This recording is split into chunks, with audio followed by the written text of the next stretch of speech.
Welcome to another episode of The Women Your Mother Warned You About, brought to you by Sales Gravy and Sales Gravy University.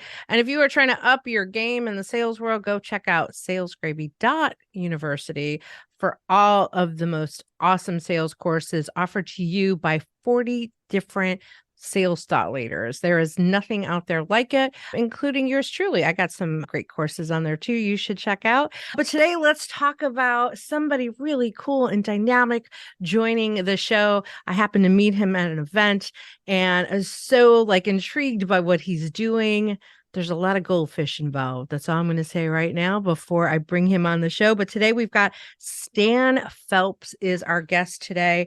Little bio on Stan. He walks the walk. He stands out in the sea of sameness. I love that. By modeling his own differentiated experience, also known as DX. I love that message. Differentiation isn't just about what you say, it's about what you do, and more importantly, how and why you do it. Stan leverages his collection of, I need to ask him about this, 5,000 plus case studies. I don't know when he has time to do this, on customer, employee, and brand experience to engage audiences with informative, learning-based experiences. He believes Purposeful DX wins the hearts of employees, customers, and differentiation ultimately boosts loyalty, retention, referrals, and results. I couldn't agree more. Welcome to the show, Stan. Thanks, Gina. Great to be here. So excited to have you. I got to first tell you that one of the coolest things about you are your cookies. I know that's going to sound like a crazy way to bring you to the show, but talk about differentiation. You weren't just giving away goldfish-shaped cookies of different colors in really cool promotional packaging. They were actually amazingly tasty. And Yeah, I was yeah. My wife gets all the credit. Keep your hands off my wife's cookies, okay? Well, they are amazing. They were so good. You pick things up from someone's trade show table and you're like, how good can it be? And that was amazing. So that definitely made you stand out. You had some really great stuff at your booth. But before we get started, just tell our audience a little bit about you, just a little bit of a background, where you came from, how you got here, just kind of a quick synopsis of Sure. Stan. So I was born at a really young age. Love it. I love it. Born in the Northeast, raised in the Northeast, worked in marketing for a couple decades with big brands like Adidas and PGA of America. I also worked on the agency side with groups called IMG and Synergy. And I'd say about 15 years ago, I started to write. That writing, when I was number two at an agency, was all about thought leadership and really trying to get our agency out there. But I really enjoyed the writing and, more importantly, the speaking. And that writing, after all of those years in marketing, led to my first book, which was called The Purple Goldfish. And 11 years, a little over 11 years ago, I made the jump to be full-time as an author and a speaker, and now have a whole series of goldfish books. Yeah, so we got a lot to talk about here, Stan. So you start out with the Purple Goldfish book, and how many books total have you written so far? So there's 18 total in the series. Okay, 18 total, starting with Purple. So I've got so many questions around this. First of all, why goldfish? Why goldfish? So, Gina, do you remember your very first pet? I'm not sure if it was a goldfish. It could have been. It could have been. It was either a goldfish or it was a dog. So for me, it was a goldfish. When I was 6 years old, I won. His name was Oscar. I won him at a carnival. And Oscar was pretty small. It turns out that the average goldfish grows to be about 3 inches or about 10 centimeters in length. Some grow to be smaller, some grow to be larger. And come to find out that the world's largest goldfish, which is not a carp or a koi, is nearly 20 inches. Wow. Right. So if average is the size of your thumb, 20 inches is the size of an average domesticated house cat. And that really intrigued me. That's crazy. Gina, it would be like walking out of your home or your office, right? And bumping into somebody who's 3 stories tall. So that intrigued me. Why do some goldfish only grow to be average or even less than average, and some grow to be much bigger. Well, it turns out there's 5 reasons why a goldfish grows. Who knew? But it's the same 5 reasons that any organization also grows. And then there's that, I could go into the reasons, but there's only one thing out of the 5 that you actually have control over. And it's how you differentiate, not what you do, but how you do it and why you do it. And so the goldfish is just a metaphor. And then each of the colors in the series, Gina, have kind of symbolism for each of the books. And there's 11 different colors in the series. Okay. So you started with purple. Okay. Right. So I get the goldfish piece of it. Right. Now you start with the purple. Why purple? So purple is an ode to New Orleans. Okay. And specifically its most famous event, which is Mardi Gras. So the 3 official colors of Mardi Gras are, let's see your partying knowledge, Gina. Purple, green, and gold. And so the reason why it's an ode to New Orleans, the concept that I write about comes from Louisiana. And it's this idea, it's a word, in fact, it's a word that Mark Twain in his autobiography said was worth traveling all the way to New Orleans to get. Wow. And it's a word called lanyap. Okay. How do you spell that? Yeah, it's hard to spell. Okay. Lagniape. Okay. Phonetically, Gina, it would be Lanyap, lanyap. Okay. And it's Creole, so it's French, combination of French and Spanish. It literally means the gift or to give more. Ooh. And so the idea is, instead of just doing the transaction, that the business does a little something extra to honor the relationship. And so it's a commonplace thing if you're down in New Orleans that a business might do a little something that gets added as part of the experience. Love that. And so that became my background was in marketing. I thought the sun rose and set on the customer, and that marketing was more about telling people what your brand is, as opposed to catering to the customers you already had and doing something that gives them a reason to talk about their experience. I love that. I love that. So I love story. I love people's story and their ignite moments, the things that jazz them up to do what they're doing. You see that through jazz in there for New Orleans. But if we look at that first book and your decision to like jump and leap and like do this, like leave that agency world and then write this first book, what triggered that? What motivated that? How did that happen for you to leap out? I'm going to write a book, and I'm going to write a book about purple goldfish. So I'd spent a year, and still the name of my company, I had a blog that was called 9-Inch Marketing. And I think we talked about this. 9 inches, the distance between the stem of your brain and the top of your heart.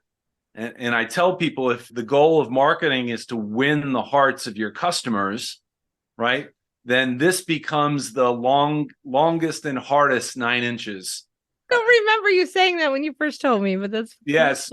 So for a year, I wrote about all different facets of marketing, and I kept coming back to this concept of lanyap.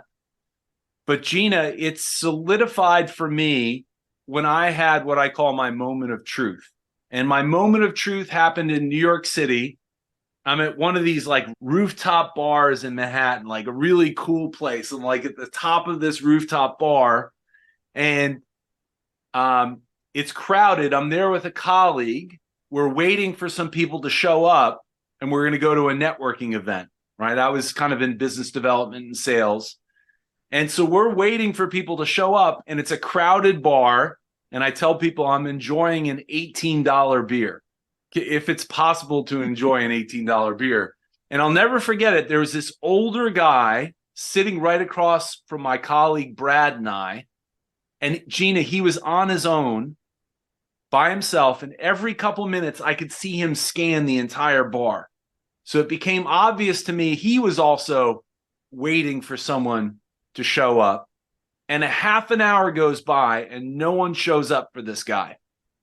And so I start feeling bad for him and I lean in, I go, just to start conversation, I go, do you know we spend 10% of our life waiting? Have you ever heard that stat, Gina? No, I have not. So as I told this guy, I go, I know it's true because I once read it on the internet. So we started talking about the etiquette, right? The etiquette of waiting. And more importantly, I said something about that my dad had taught me, like Vince Lombardi time. Like if you're not early, you're late, right? Oh God, I had the same dad. Yeah, probably the same generation. And this guy, I swear to God, he looked me in the eye kind of strange. And I'm like, what? He looked me in the eye, Gina. He goes, on time. He said, no one in life is ever on time. And I was perplexed. I go, wait a second. I go, I've been on time before. I go, not often, but I've been on time. And he doubled down. He stuck his finger in my face and he gave me the Dikembe finger wave. And he went, no. He said, in fact, he said, on time is a myth. He said, people in life, he said, are either early or they're late. He said, no one is ever exactly on time. Okay. And I'll never forget it. I thought it was kind of odd. And I went home that night. I'm taking the train home to Connecticut where I live. And I thought to myself, I go, God, that same reasoning applies to the customers that we serve each and every day. And my thought was the same thing applies. Like no one ever just meets the expectation of a customer, right? Yeah. If we're being honest, you either exceed their expectations or you fall short. Yeah.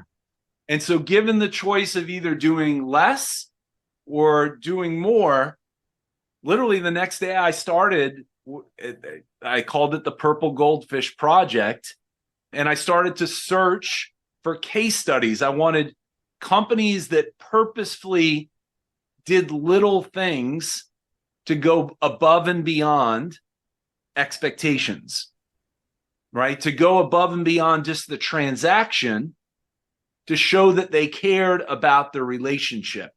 And I crowdsourced it, and the goal was to get 1,001 examples. And you got how many? For that one, I now have like 1,100 for that one book. Yeah. It took me 27 months. I tell people I should have come up with 501. That would have been impressive, Gina.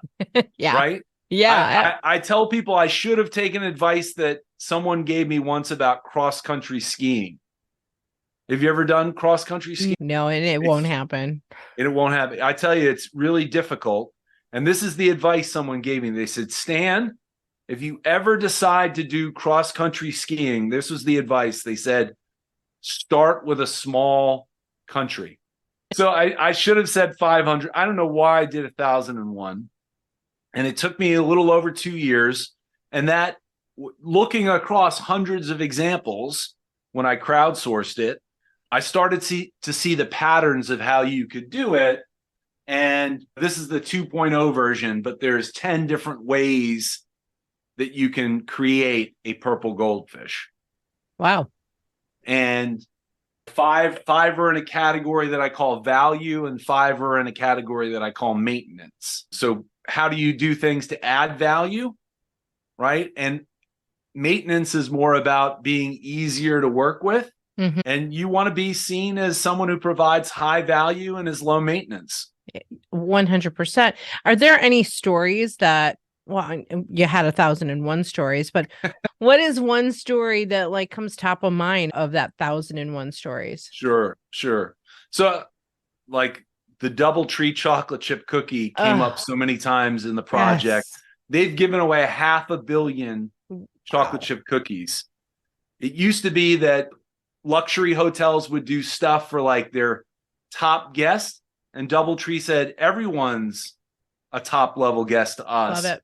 And they started it back in the 1980s, and it's just grown. I love that one, but I like also smaller. So like one of my favorite ones, Gina, is from a company in St. Paul, Minnesota called Izzy's Ice Cream.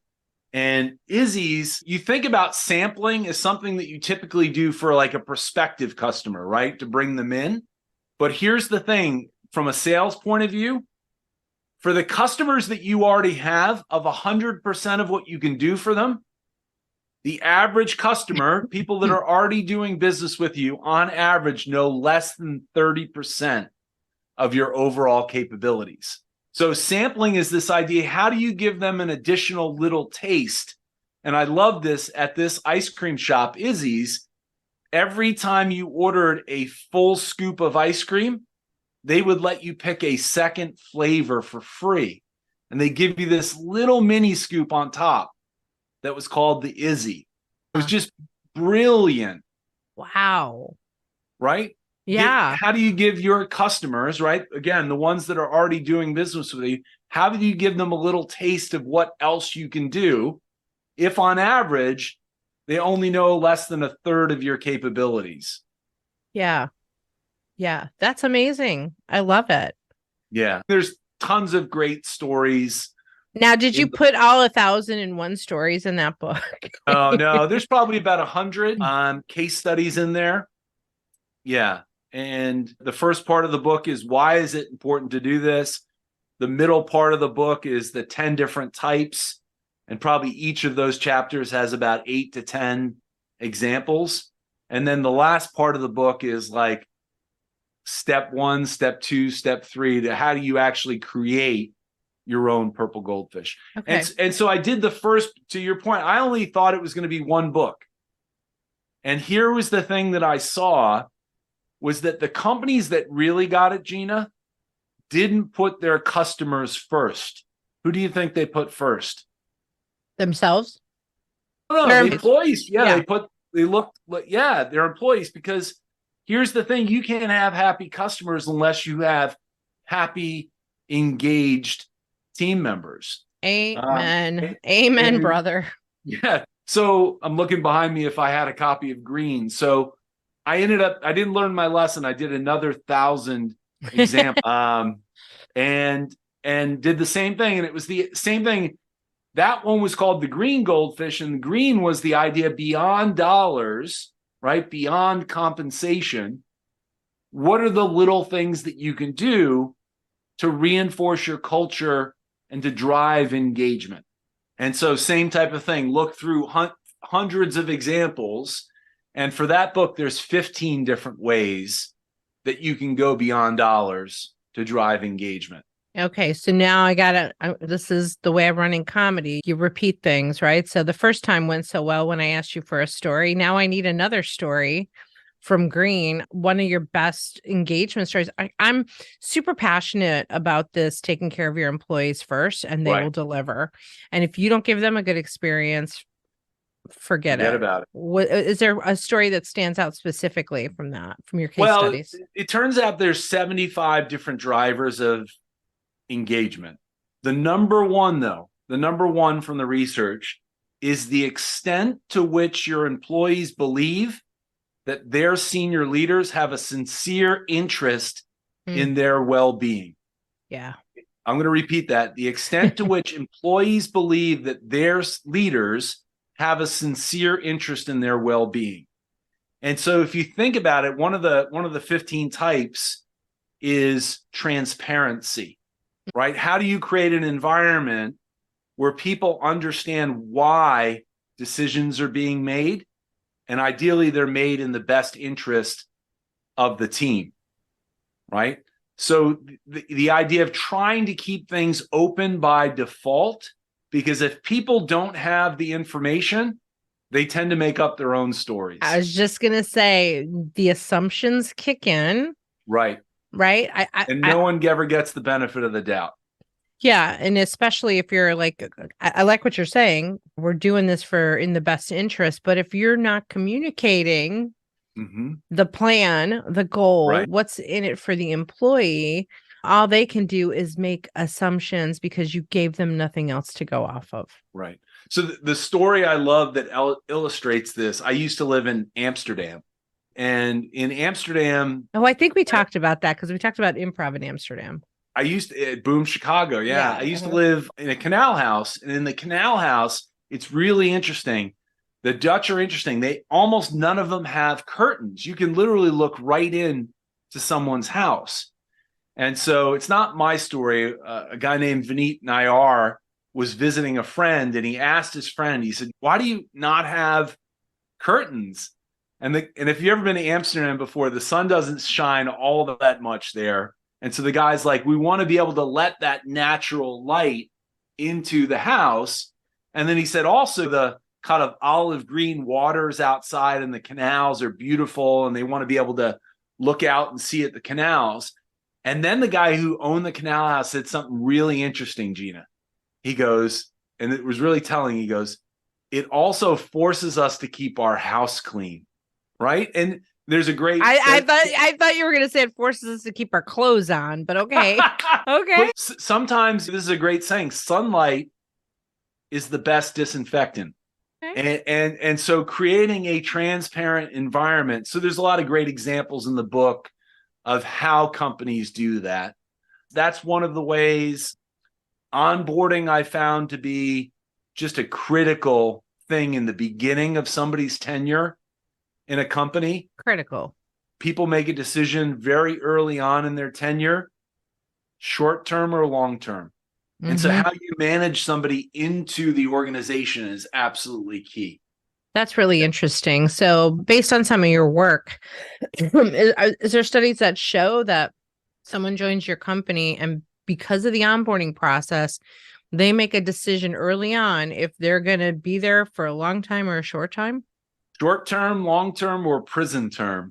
You know what I mean? No, yeah, that's absolutely key. People make that decision and it's really expensive. Attrition is really expensive for companies.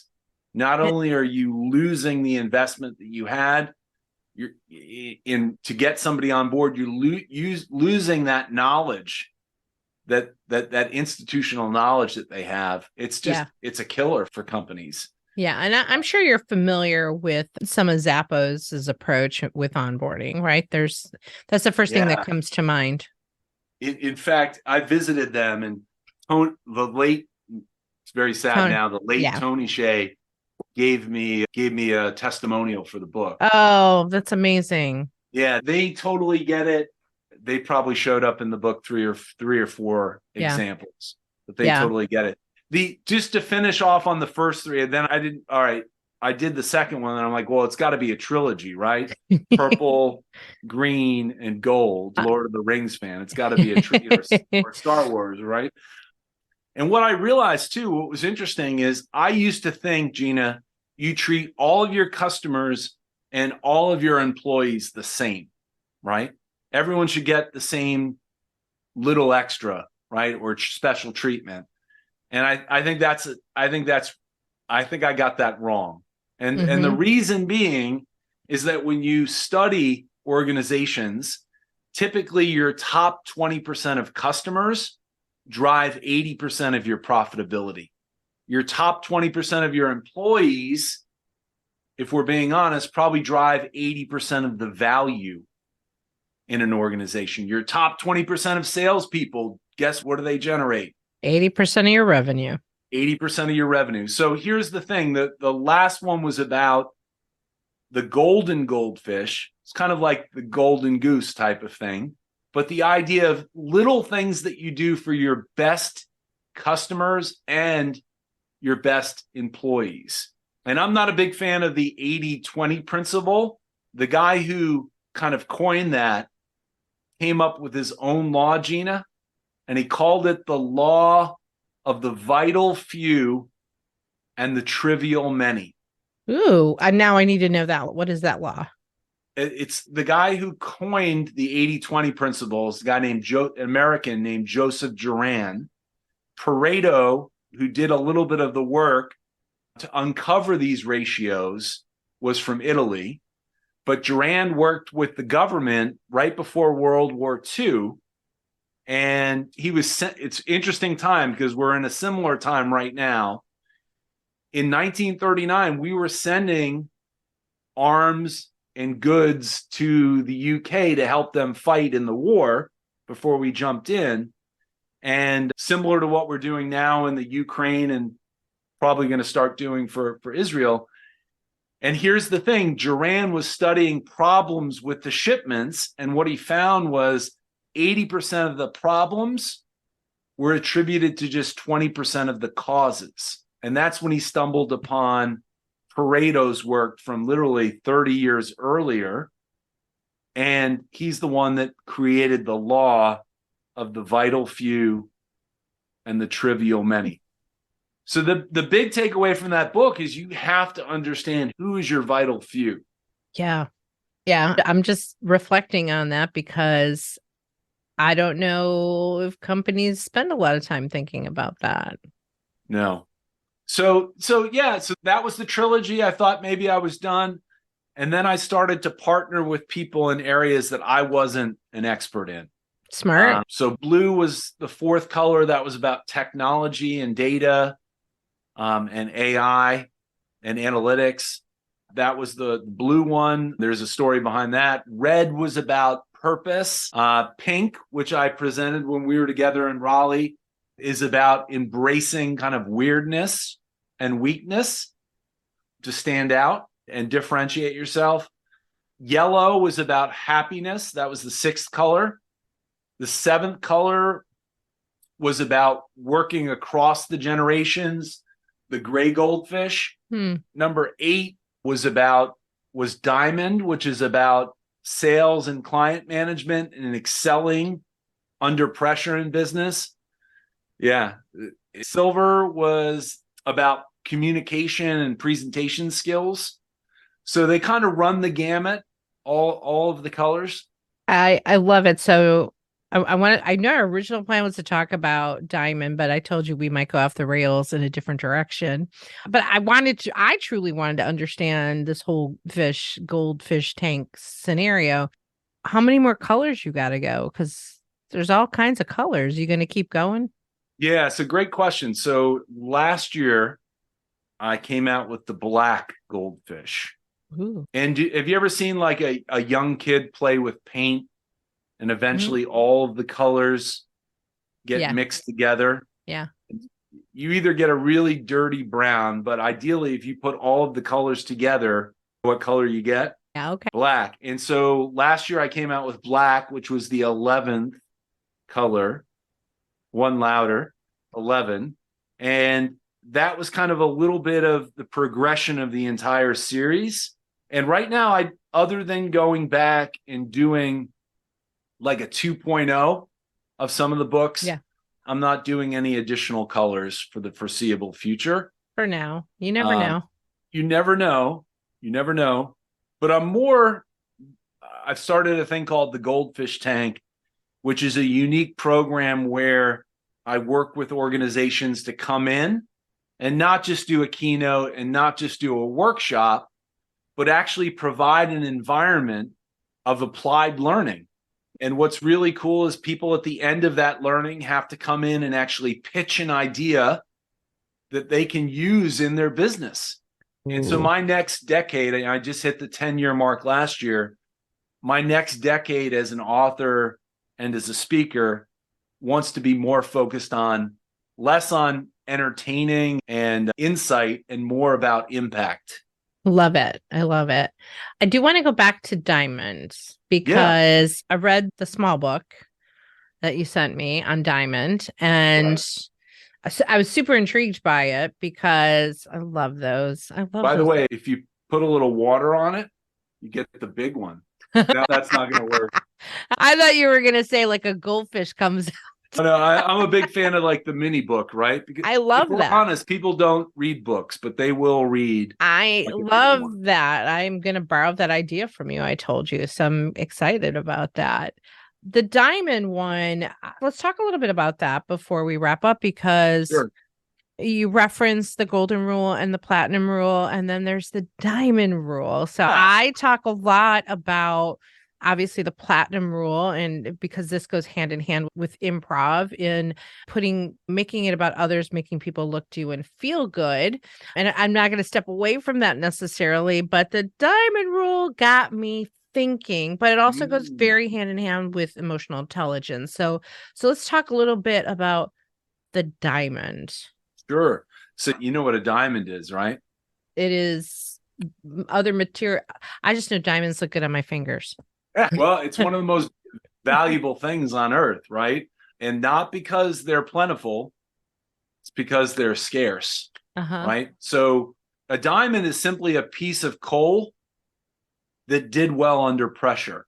And so we talk about in the book as a metaphor, this idea of the 4.0 version of business is acting in accordance to what we call the diamond rule.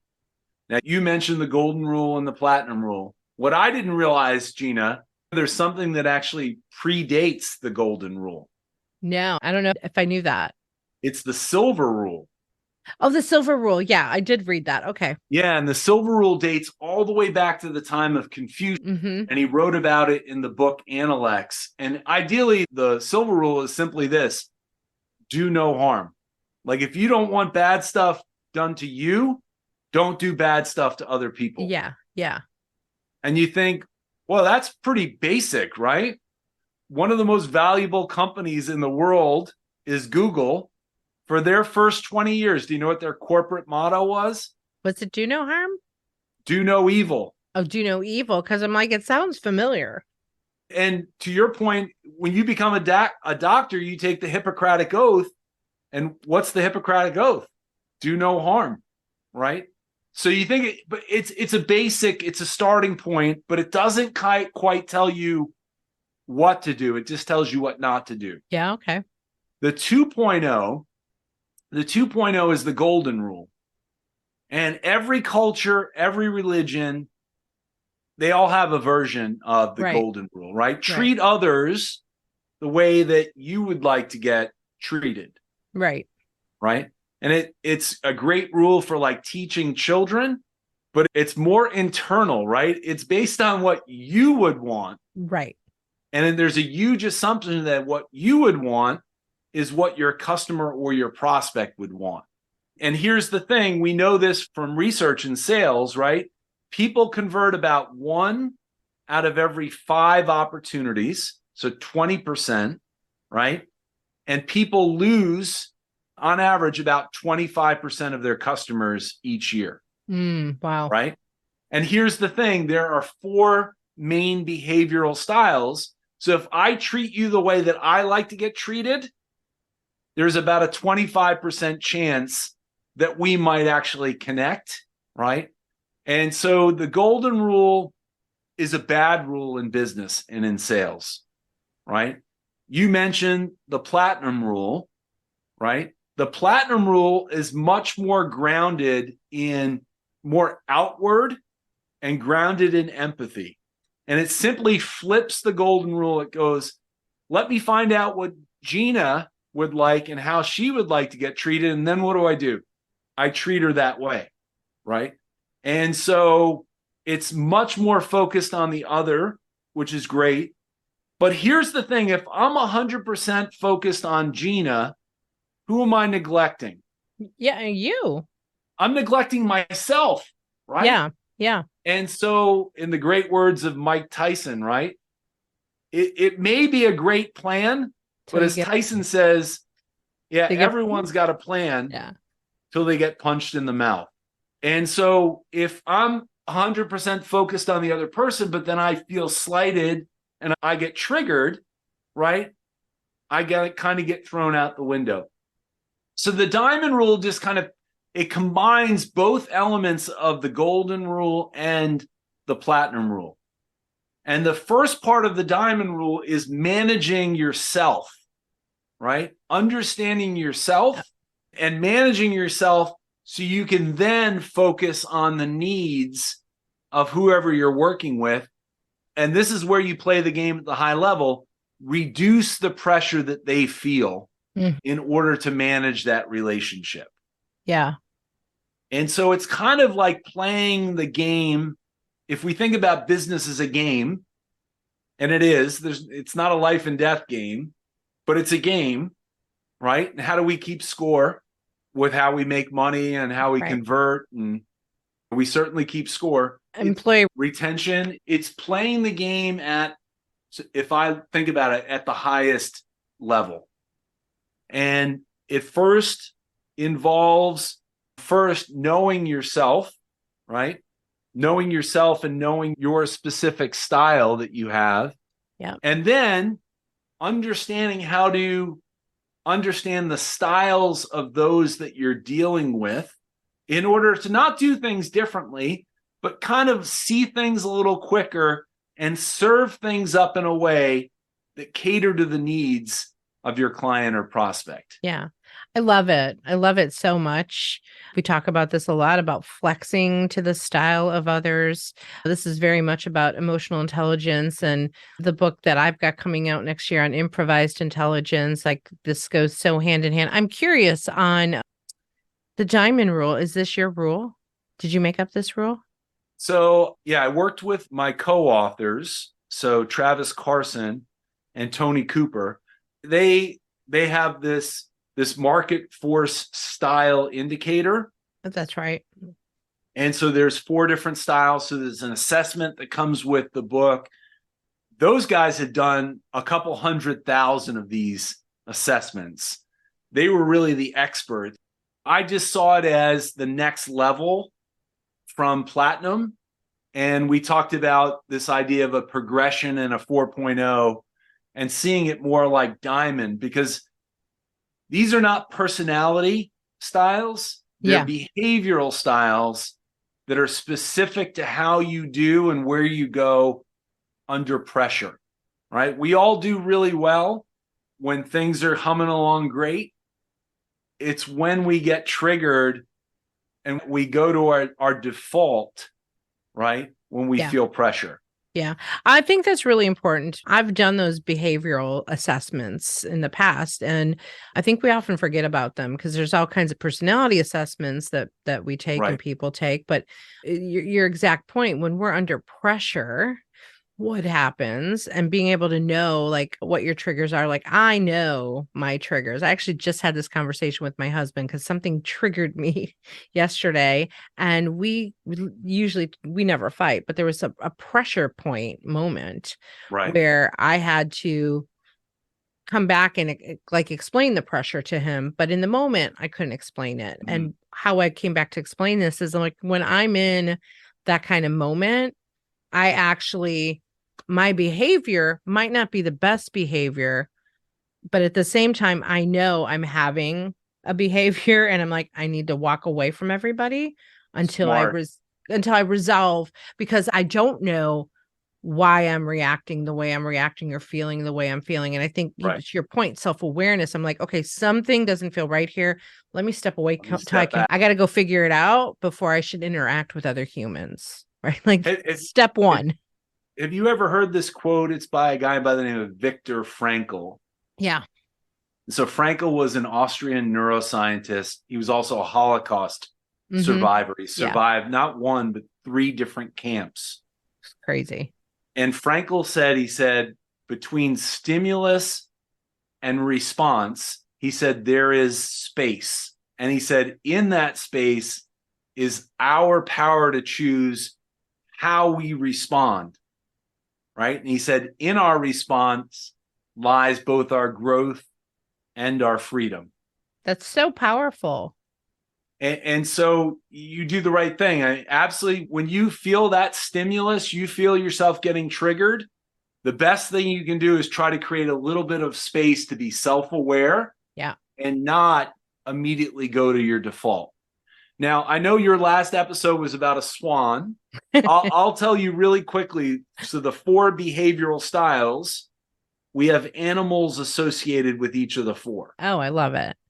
So the first animal is a rhino. So what do rhinos do when they're under pressure, Gina? They charge. They charge, right? Yeah. Yeah. Their style is to go right into the pressure, right? Yeah. And their mantra is that they want to be able to control the situation. So we call that style a control. The second one, and I'm totally this second style, the animal we have for that one is a deer. So Gina, what does a deer do when they get kind of...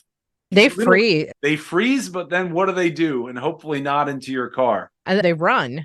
Yeah, they run, right? Their response is to like migrate, to Yeah. get away, as opposed to charging right into it, Right. right? Right. They're going to try to go somewhere where the pressure get away, far away as possible. Birds have that as a response. Even whales do, Hmm. because when the condition changes, they'll literally travel thousands of miles to go where it's a better environment, Interesting. right? The third animal, so for that style of the deer, we call them an influence, right? They want to feel like they can influence and live in the moment. And when they feel constrained, right, they're like, get me the hell out of town. The third style is what the animal we have is the porcupine. So what does a porcupine do, Gina, when they feel pressure? Hurts you. I don't know. Well, kind of a turtle does. Turtles the same way. What do? They just Oh, kind of, they go into their shell. yeah, they go into Yeah. their shell. And in the case of the porcupine, they put the quills up, right? Yeah. Yeah. And they try to ride it out. They don't go anywhere, Yeah.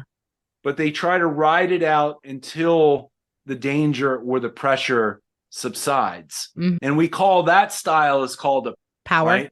Yeah, those people Okay. like to just get shit done. They love like a to-do list. They're all about the short term, right? They're happy when they're busy, right? They don't want to rock the boat. They don't want to change things. The fourth style is the animal there is the bear. So what happens when the environment starts to change and like a bear's food supply starts to get low? What do, Gina? They start roaming around looking. Well, Or what? they find a cave, and what Oh, do? yeah. They hibernate. They hibernate, Yeah. right? And so that's their survival strategy, right? They literally go to sleep for months at a time and like shut down. And so the bear, that style is what we call an authority. And authorities kind of live in the past. They're all about making things better, but they want to have all of the information before they make a decision. And in the absence of not feeling like they're an authority, what do, Gina? They don't make any decisions, right? Yeah. So each of the styles have kind of different needs, right? And it's understanding somebody's style allows you to serve things up in a way that they're going to best be able to receive them. Yeah. And it's less about you and your style, other than you need to minimize, right? And be in control of yourself, which allows you to focus on the other person. I love it. I love it. And that's all in that framework that you mentioned. Yeah, it's called the market force style indicator, right? Okay. So you're either a control, an influence, a power, or an authority. Okay. Well, I think I'm right there with you. I think Most people that are in sales and business development tend to be more influences. Yeah. They live in the moment. They're great relationship builders. They're great in a room, right? Yeah, I could definitely see you. People that work in marketing that tend to be focused on more of a plan and like kind of having control, right? They tend to be more of the controls, right? People that are in operations that kind of keep things going and keep the trains on time, they tend to be more like that porcupine, that power, right? Short-term focus. And then people that are in finance and HR and admin tend to be, and they're critical, they tend to be the authorities, right? They're all about the past and improving things rather than doing stuff that's new. Yeah. Okay. What would a police officer be? I'm sure you could look at each of the jobs, and I know, but you'll have to have them take the test. I know. I can guess, but I'm not that positive.